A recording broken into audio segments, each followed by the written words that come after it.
The U.S. National Transportation Safety Board says it's made big progress in its investigation into a passenger jet that lost a chunk of fuselage mid-flight.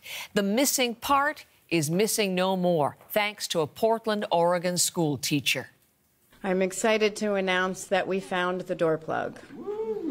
Thank you, Bob. He took a picture.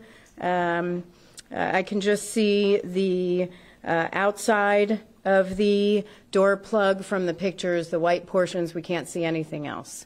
But we're going to go pick that up and make sure that we begin analyzing it.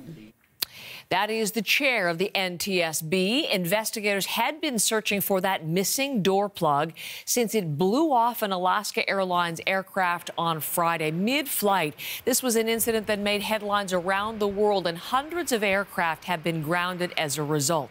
That's already caused major travel disruptions over the weekend, likely to continue today. And that's where we begin on this Monday morning with Marianne leading us off. Let's talk about this missing piece of fuselage, this door plug.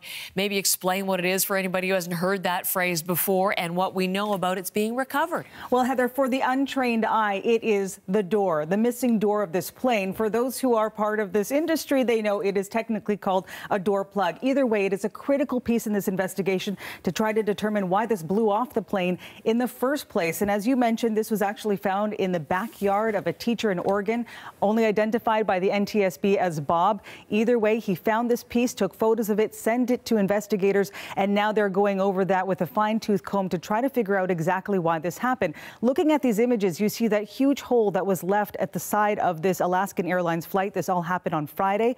That plane, a Boeing 737 MAX 9, was flying from Portland, Oregon, over onto towards Ontario, California. When all of this happened, the 177 passengers on board say they heard a huge bang after there was a rapid air pressure difference in the cabin that led to that door plug being blown off. The force of that actually caused the cockpit door to fly open. Key papers also flew out to paint a picture of the terror inside for these passengers. Shirts being blown off, people holding on to babies. 3 babies were there in the laps of their caregivers. Oxygen masks falling down, seats completely destroyed, and all the while, many questions now wondering why this happened in the first place. Of course, that's now part of this investigation. The focus now looking at this door plug that is now in the possession of investigators. Here's more on that. It's really all the fittings and some additional components that they want to send back to the lab and look under the microscope to take a closer look. They'll look for fractures. They'll look at more paint marks, some other if anything was sheared or there was any deformation, they may be able to see it better under the microscope. Tomorrow they will take a look at the intact plug on the right side of the airplane. They will take the panels off and take a look at that.